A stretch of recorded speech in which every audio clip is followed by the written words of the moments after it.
She slapped him across the face, her eyes blazing with contempt. "I didn't sign up to marry a crippled, poor man," she sneered. Deo and his wife Helen lived a simple yet fulfilling life in their modest home in a small, close-knit community.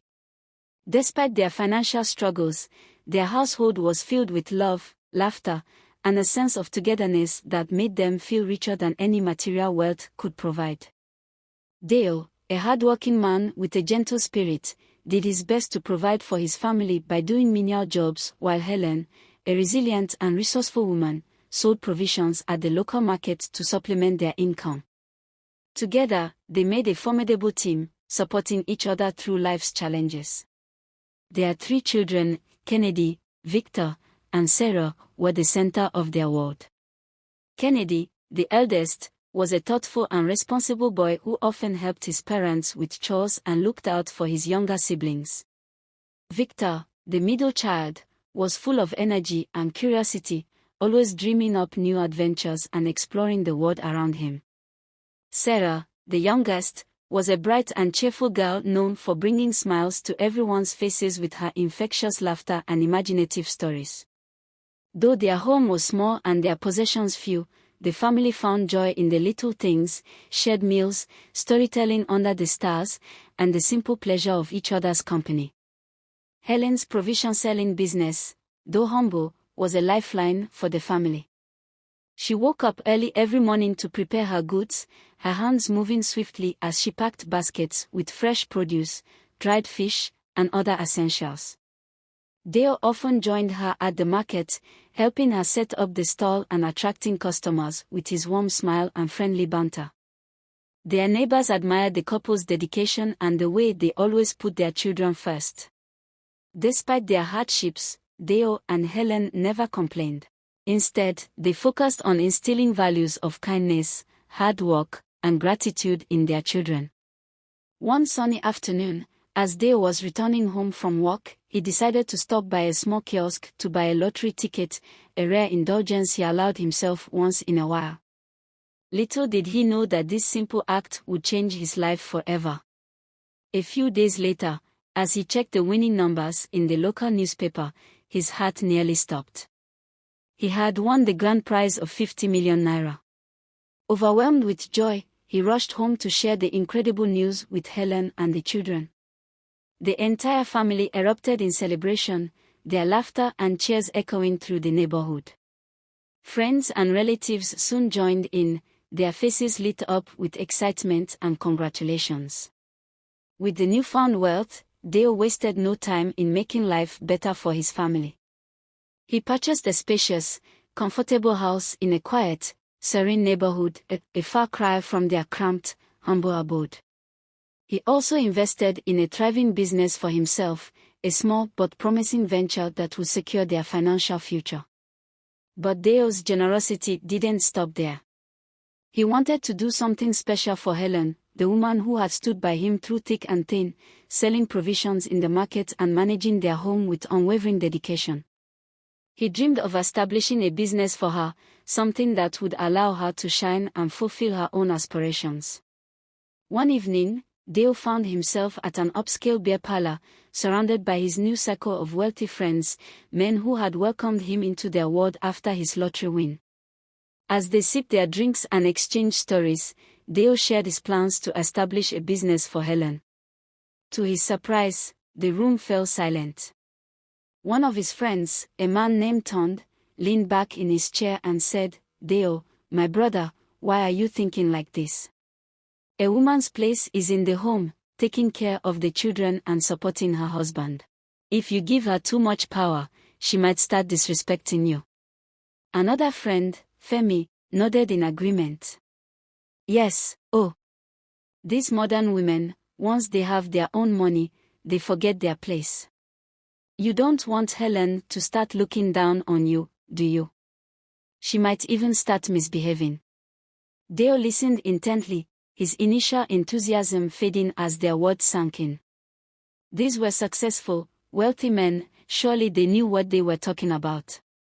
He began to doubt his plans, worried that empowering Helen might disrupt the harmony of their home. Worse still, he feared being ridiculed by his friends, labeled as a simp or woman rapper for prioritizing his wife's ambitions. By the end of the night, he had made up his mind, he would not start a business for Helen. When he returned home, Helen could sense that something was troubling him. "Dale, is everything okay?" she asked gently, her eyes filled with concern. He hesitated before finally telling her about the conversation at the beer parlor and his decision to abandon the idea of a business for her. Helen's face fell, but she quickly composed herself. "Dale," she said softly, "I've always been by your side, supporting you in every way I can. This business wasn't just for me, it was for us, for our family. I wanted to contribute in a bigger way, to grow with you." But Dale, still swayed by his friends' opinions, remained firm. "Helen, you don't understand. These men, they know how the world works.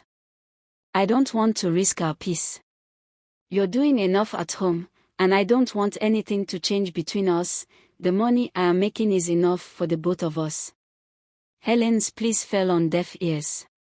She tried to reason with him, reminding him of her loyalty and dedication, but Dale's mind was made up. Heartbroken but determined to maintain her dignity, Helen decided to focus on her family and continue selling provisions at the market, though the dream of owning her own business lingered in her heart. As the months passed, Dale's new lifestyle began to change him. He spent more time with his wealthy friends, adopting their attitudes and beliefs. Helen, meanwhile, felt increasingly isolated and unappreciated. She watched as Dale's business flourished while her own aspirations were pushed aside. The children noticed the growing distance between their parents, and the once harmonious household began to feel strained. One day, as Helen was preparing dinner, Kennedy, their eldest son, approached her. "Mama, why do you look so sad these days?" he asked. Helen forced a smile and ruffled his hair. "I'm fine, my son. Just a little tired, that's all." But Kennedy, wise beyond his years, saw through her facade. "Mama, you've always been strong. Don't let anyone make you feel less than you are." His words struck a chord in Helen's heart. One evening, Dale found himself once again at the upscale beer parlor, surrounded by his wealthy friends. The air was thick with laughter, clinking glasses, and the occasional puff of cigar smoke. As the drinks flowed, the conversation took a turn that would soon test the very foundation of Dale's marriage. Turned, the most outspoken of the group, leaned back in his chair and asked, "Dale, my brother, why haven't you picked another wife? A man of your status should have at least 2 or 3 by now. What's holding you back?" Dale chuckled nervously, brushing off the question. "I don't think I need another wife. Helen has been with me through thick and thin. She's enough for me." The table erupted in laughter. Femi, another friend, slapped Dale on the back and said, "Enough for you. My friend, it seems your wife has locked you inside a bottle with juju. You have money now, you should be enjoying life. Look at us, we have side chicks, younger women who know how to treat a man. Our wives dare not question us. That's how it should be." Tom chimed in, "Exactly. You need a younger woman, someone with a big bum who can take good care of your needs. Helen has given birth to 3 children. She's no longer sexy. You should be enjoying your money, not wasting it on an old woman." Dale's laughter faded as their words sank in. He glanced around the table at his friends, their smug expressions and casual dismissal of their own wives making him uneasy. Yet, a part of him couldn't help but wonder if they were right. After all, he was the man of the house, the one with the money. Shouldn't he be able to do as he pleased? That night, Dale returned home late, his mind swirling with conflicting thoughts. He found Helen in the kitchen, tidying up after dinner.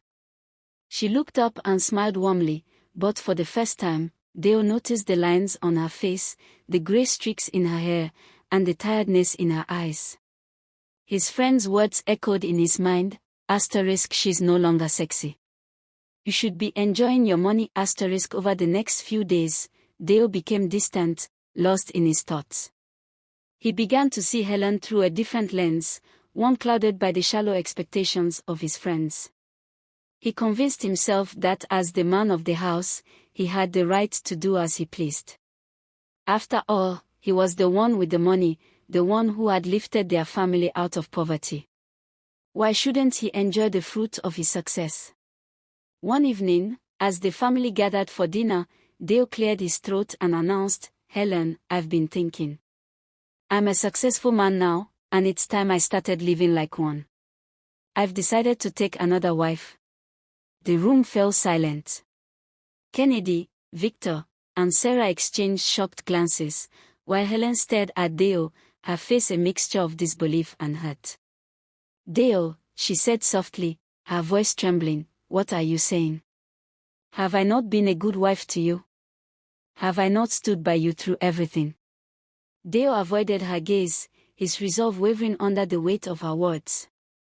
But the image of his friends' lavish lifestyles and their casual disregard for their wives pushed him forward. "It's not about you, Helen. It's about me. I'm the man of the house, and I deserve to enjoy my success. You've given me children, and I'm grateful for that, but you're not the same woman you used to be." Helen's eyes filled with tears, but she refused to let them fall. She stood up, her voice steadied despite the pain in her heart.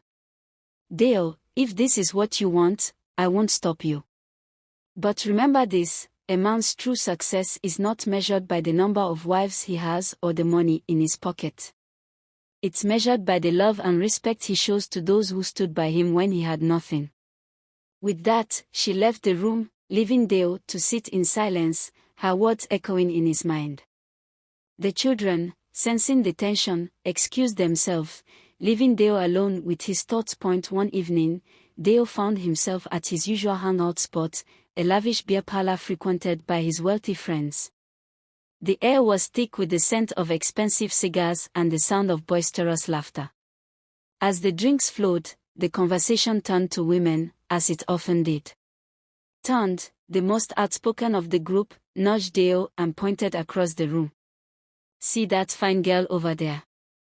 Her name is Lizzie. She's young, fair, and beautiful, just the kind of woman a man like you should have by his side." Deo's eyes followed Ton's gesture, and there she was, Lizzie, a stunning young woman with a radiant smile and an air of confidence. His friends egged him on, encouraging him to approach her. "Go and talk to her, Deo. You're a big man now. You deserve someone like her," Femi said with a grin. Deo, emboldened by the alcohol and his friends' encouragement, decided to make his move. To his delight, Lizzie responded positively to his advances. They began dating, and Deo spared no expense in wooing her. They frequented luxury hotels, dined at high-end restaurants, and traveled to exotic locations. Deo, caught up in the excitement of his new relationship, began to neglect his responsibilities at home. Helen, his wife of nearly 18 years, noticed the changes in his behavior. She had heard rumors about Lizzie and confronted Deo one evening after he returned home late. "Deo, is it true that you're seeing another woman?" Helen asked, her voice trembling with a mix of anger and hurt. "You've never taken me to any of these fancy places, yet you're spending so much on her. What about me? What about our family?"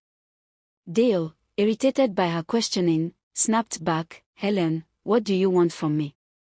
I provide food, pay the children's school fees, and take care of this house. What more do you need? You're not a young girl who needs to be taken to hotels. You're a mother, a wife. Act like one." Helen's eyes widened in disbelief. "So because I'm not young anymore, I don't deserve to be treated with respect? Even if it's just a wig, you could at least give me something to make me feel good about myself. Lizzie wears expensive wigs, but I'm stuck with my plaited hair. Is that all I'm worth to you?" Deo, unmoved by her plea, reached into his pocket and pulled out bundles of cash. He threw them on the table and said, "Here, take this.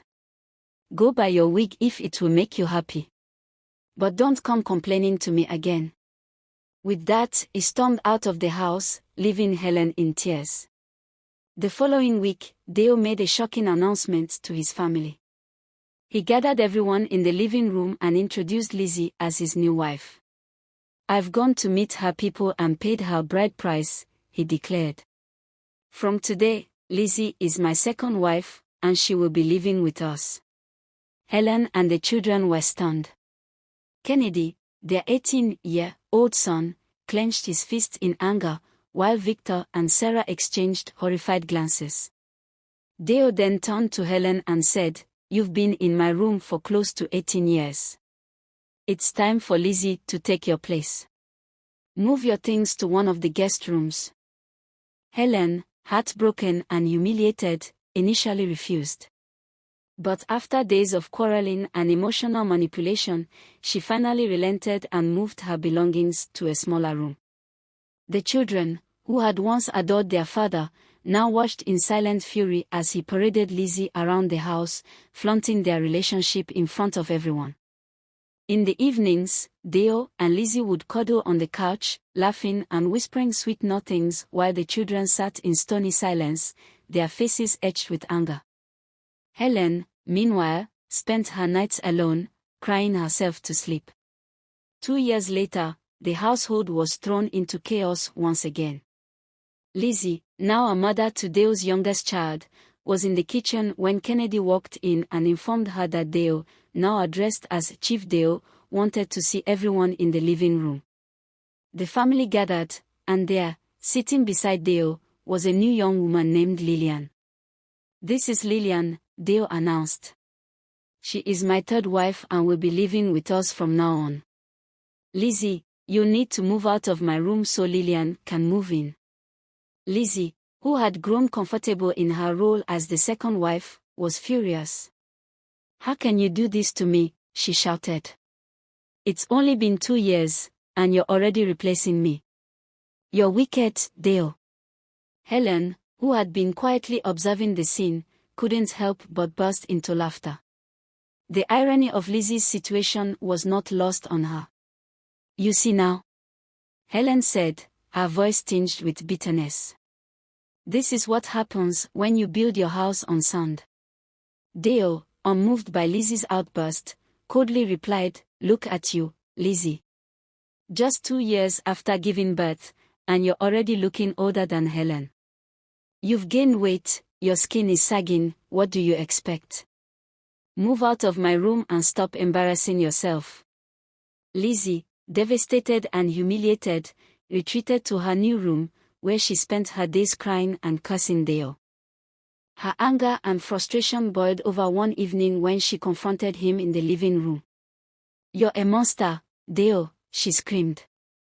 "You've ruined my life." In a fit of rage, Deo lunged at Lizzie and began beating her mercilessly. Kennedy and Victor, horrified by their father's actions, rushed in and pulled him away. "Stop it, Dad!" Kennedy shouted. "What's wrong with you?" Helen, who had witnessed the entire scene, was shaken to her core. "Deo," she said, her voice trembling with disbelief, "since when did you start beating women?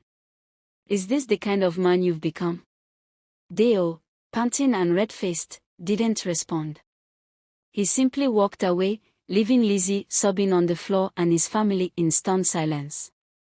In the days that followed, the household became a tense and fractured place. Lizzie, now a shadow of her former self, spent her days in isolation, while Helen and the children struggled to come to terms with the man Deo had become. The once happy family was now a shell of its former self, a stark reminder of the destructive power of greed, ego, and misplaced priorities. And as Helen sat alone in her room, she couldn't help but wonder if Deo would ever realize the damage he had done, not just to his family, but to himself. One evening, Deo found himself once again at the beer parlor, surrounded by his so-called friends. The atmosphere was lively, filled with the clinking of glasses and the occasional burst of raucous laughter. Deo, still reeling from the chaos at home, decided to share his troubles with the group. He recounted the incident with Lizzie, how she had dared to confront him, and how he had lost his temper and beaten her. To his surprise, his friends applauded him. "You did well, Deo," Tan said, raising his glass in a toast. "A woman should know her place and learn to keep her mouth shut. If you let them talk too much, they'll start thinking they're your equals." Femi nodded in agreement. "Exactly. Women need to be put in their place from time to time. You're the man of the house, and they should respect that." Deo, emboldened by their approval, felt a twisted sense of pride. He had always sought validation from these men, and now, in their eyes, he was doing the right thing. But deep down, a small part of him wondered if this was truly the kind of man he wanted to be. Meanwhile, back at home, Helen was struggling to hold herself together. Deo had stopped giving her enough money to take care of herself, and he had forbidden her from working or starting a business. She was trapped, forced to rely on his sporadic handouts, which were barely enough to cover her basic needs. Her once neat appearance had become tattered, a reflection of her deteriorating spirit. She spent her days in quiet despair, watching as her husband's life spiraled further out of control. Lizzie, too, was a shadow of her former self. The vibrant young woman who had once captured Deo's attention was now perpetually frustrated and downcast. She had hoped for a life of luxury and love, but instead, she found herself trapped in a toxic environment, constantly belittled and abused. Her dreams had turned to dust, and she could do nothing but endure. Chief Deo, now consumed by his own ego and desires, spent less and less time at home. He was often out with different women, flaunting his wealth and status. He would even bring some of these women home, further humiliating Helen and Lizzie. The household, once a place of warmth and love, had become a battleground of resentment and despair. Helen, Lizzie, and even Lillian, his third wife, would often exchange weary glances, wondering what kind of man Deo had become. One fateful day, Chief Deo returned home in a frenzy. He stormed into his room and began tearing it apart, scattering clothes and papers everywhere. He called for his wives, but only Helen and Lizzie responded. "Where is Lillian?" he demanded, his voice filled with panic. Helen and Lizzie exchanged puzzled looks. "We don't know," Helen replied calmly. "She left this morning with a traveling bag. She didn't say where she was going." Deo's face turned pale. "I can't find my land documents," he muttered, his hands trembling. "They're all gone." As if on cue, his phone buzzed with a message. He opened it and read the words that would shatter his world. "Dear Chief Deo, I've sold all your properties. Consider this my parting gift. Goodbye. Lillian." Deo's legs gave way, and he collapsed to the floor, his face buried in his hands. No, this can't be happening," he whispered, his voice breaking. He looked up at Helen and Lizzie, his eyes filled with desperation. "Why didn't you stop her? Why did you let her leave?" Helen and Lizzie exchanged a look of disbelief. "Are we your bodyguards now?" Helen asked, her voice laced with sarcasm. "You brought her into this house, and now you're blaming us for your mistakes." Lizzie, unable to contain her frustration, added, "You treated her like a queen while you neglected and abused us. Did you really think she would stay loyal to you?" Deo had no response. He sat on the floor, his mind racing as the weight of his actions came crashing down on him. For days, he remained locked in his room, sober and reflective. The loss of his properties was a devastating blow, but it was the betrayal by Lillian that cut the deepest. He had trusted her, lavished her with gifts and attention, only to be stabbed in the back. Eventually, Deo emerged from his room, but instead of learning from his mistakes, he returned to his old ways. His business was still booming, and he used his wealth to drown his sorrows in the company of new women. The cycle continued, with Deo chasing fleeting pleasures while his family watched from the sidelines, their hearts heavy with disappointment and regrets. One evening, as the sun dipped below the horizon, Chief Deo sat at his usual spot in the beer parlor, surrounded by his friends. The air was thick with the smell of alcohol and the sound of boisterous laughter. The conversation, as it often did, turned to women. The most vocal of the group, leaned in and said, "Deo, my brother, since Helen and Lizzie are not making you happy, why don't you get a third wife?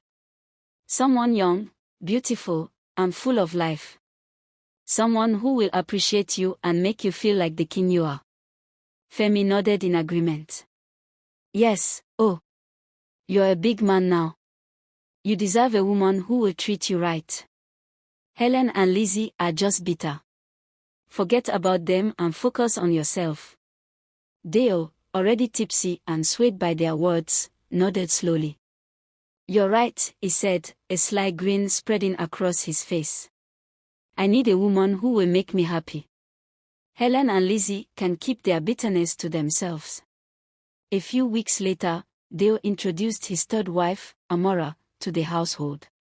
She was young, strikingly beautiful, and full of charm. Deo was immediately smitten, showering her with gifts, attention, and money. He bought her expensive clothes and jewelry. Meanwhile, Helen and Lizzie were left to fend for themselves, their needs ignored as Deo poured all his resources into his new wife. The arrival of Amora brought even more tension to the already fractured household. Helen and Lizzie, who had once been rivals, now found themselves united in their resentment toward Deo. The children, too, had grown to despise their father. Kennedy, Victor, and Sarah, now young adults, could no longer hide their disdain for the man who had once been their hero. They avoided him, refusing to engage in conversation or even acknowledge his presence. One morning, as Deo was preparing to leave for his bed factory, his phone rang. The voice on the other end was frantic. "Chief, there's been a fire at the factory. Everything is destroyed." Deo's heart sank. The factory was his pride and joy, the culmination of years of hard work and dedication. He collapsed to the floor, overwhelmed by the news, and was rushed to the hospital. When he regained consciousness, the first face he saw was Helen's. She sat by his bedside, her expression a mix of concern and quiet strength. "Helen," he whispered, his voice weak. "Where is Lizzie and Amora?" Helen hesitated before replying, "They are at home. They said they would come later." Deo's heart ached with disappointment. The women he had married, the ones he had lavished with money and attention, couldn't even be bothered to visit him in the hospital. When he returned home, he confronted them, his anger boiling over. "Where were you?" he demanded, his voice shaking with rage. "I needed you, and you couldn't even come to the hospital." Lizzie, her arms crossed, glared at him. "Why should I care what happens to you? You've never cared about me or my child." Amora, lounging on the couch with freshly painted nails, shrugged nonchalantly. "Baby, I was busy with my pedicure. I knew you'd be fine. You're a strong man, aren't you?" Deo's anger erupted. He slapped both women, his frustration and pain manifesting in a moment of violence. But even as he did so, he felt a deep sense of emptiness. The women he had chosen, the ones he had thought would bring him happiness, had turned their backs on him when he needed them most. A few days later, Deo returned to the beer parlor, seeking solace in the company of his friends. As he recounted the events, one of them, a man named Chidi, leaned in and said, "Deo, have you ever considered that Helen might be a witch? Maybe she's the one behind all your misfortunes. She's angry because you married other women. You should send her away." Deo's eyes widened as the idea took root in his mind. He thought about all the women he had married, Lizzie, who had become bitter and resentful, Amora, who was selfish and materialistic, and now Lillian, who had betrayed him in the worst possible way. None of them had brought him the happiness he had sought. What if it was Helen's doing? What if she had been punishing him all along? Fueled by paranoia and his friend's toxic advice, Dale stormed into the house and confronted Helen. "You're the reason my life is falling apart," he shouted. "You've been using witchcraft to ruin me, haven't you? I want you out of this house. Pack your things and leave." Helen, her heart heavy with years of pain and disappointment, didn't even try to defend herself. She simply nodded and began packing her belongings. Her children, who had witnessed the confrontation, were furious. "If Mama is leaving, then we're leaving too," Kennedy declared, his voice firm. "We won't stay in a house where our mother is treated like this." And so, Helen and her children left the house, carrying their meager possessions with them. With no money and nowhere to go, they found shelter in an uncompleted building, where they huddled together for warmth and comfort. Despite the hardships, Helen refused to give up. She started frying akara by the roadside, using the little money she earned to rent a small room for her family. As the days turned into weeks, Helen's resilience began to pay off. Her akara business grew, and she was able to provide for her children. They, in turn, supported her in every way they could, their bond as a family stronger than ever.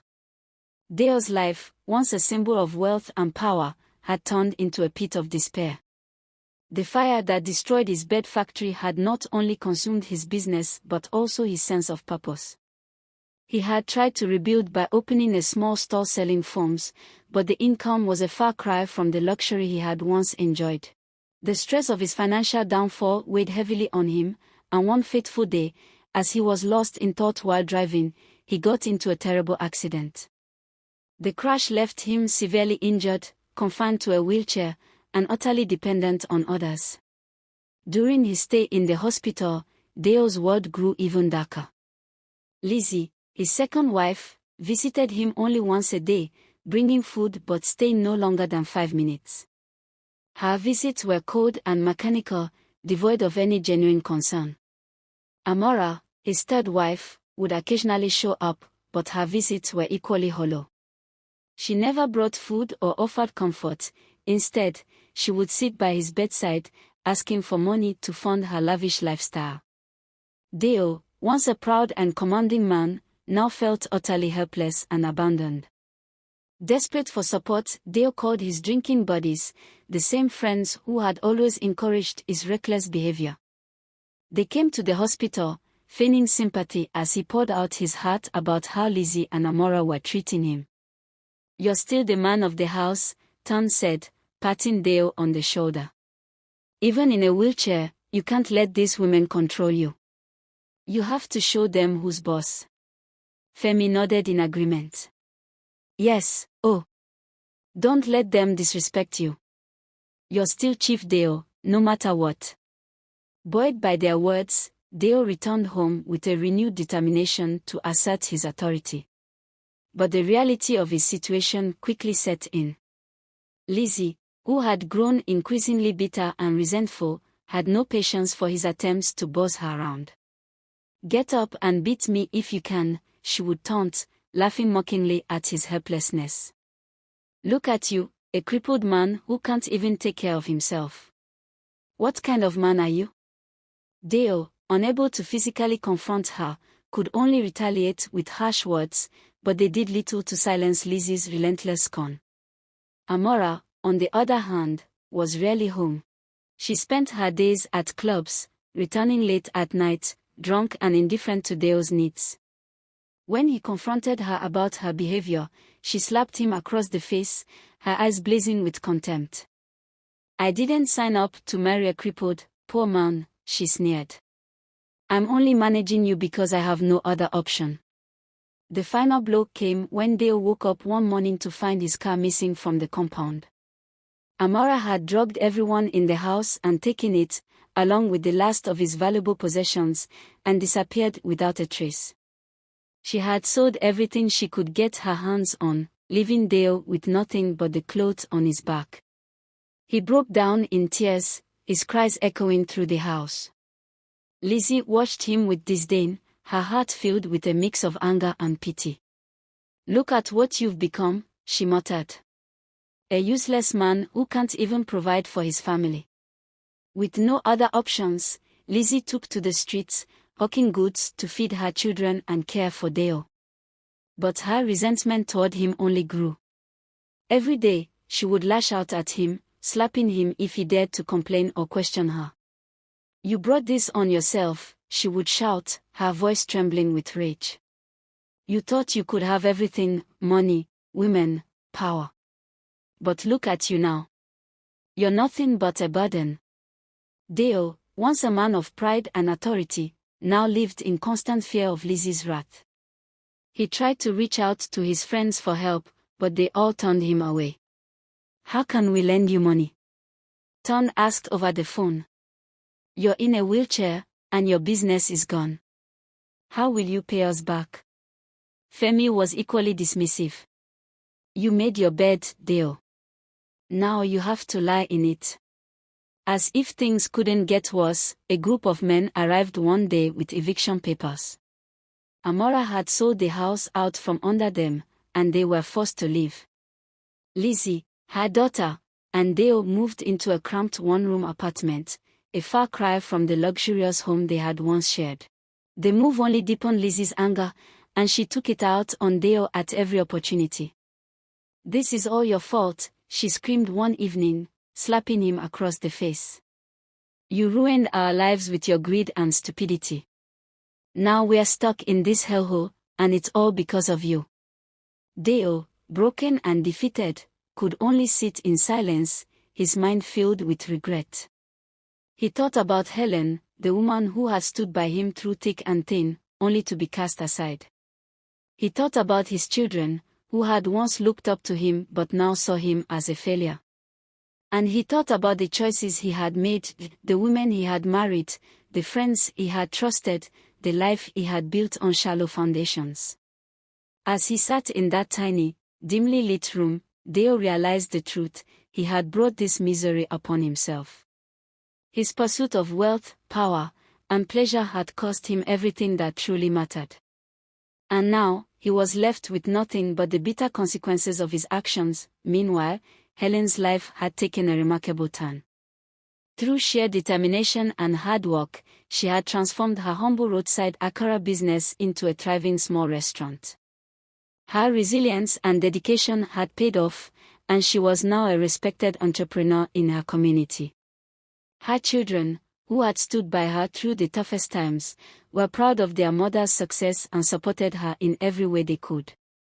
One sunny afternoon, as Helen was overseeing the day's operations at her restaurant, she spotted Lizzie on the street, hawking goods to make ends meet. Lizzie, looking worn and exhausted, recognized Helen immediately and ran up to her, tears streaming down her face. "Helen," she cried, embracing her tightly. "I'm so sorry for everything. Deo is suffering, and we need help. Please, you're the only one who can do something." Helen, though not surprised by Deo's downfall, felt a pang of pity for the man who had once been her husband. She agreed to visit him, more out of compassion than obligation. When she arrived at the cramped one-room apartment where Deo and Lizzie were living, Deo's face lit up with hope. "Helen," he said weakly, "you've come back to me. You can return to our marriage now. I need you." Helen couldn't help but laugh, though there was no malice in it. "Deo, I'm not coming back to you. I'm happy with the life I've built for myself and my children. I've moved on." Deo's hope turned to anger. "So you prefer to be a single mother," he sneered. "You've probably been sleeping with men to get where you are. That's how you got your restaurant, isn't it?" Helen's eyes filled with tears, but she held her head high. "Deo, you haven't changed at all. I worked hard for everything I have, and I won't let you tarnish my name. I came here out of kindness, but I see now that it was a mistake." With that, she turned and left, her heart heavy but her resolve unshaken. Lizzie, who had witnessed the exchange, was furious with Deo. "You're still proud, even as a crippled man," she shouted. You've lost everything, and yet you still can't see how much you've hurt people. She stormed out after Helen, catching up to her on the street. Helen, please, Lizzie begged, I need your help. I can't do this alone. Helen, despite her anger at Deo, couldn't ignore Lizzie's plea. She handed Lizzie 500,000 naira to start a small business, hoping it would help her get back on her feet. But Lizzie had other plans. She returned home, packed her bags, and left Deo without a second thought. Go and find those young girls you always wanted, she said coldly, tossing 200,000 naira at him.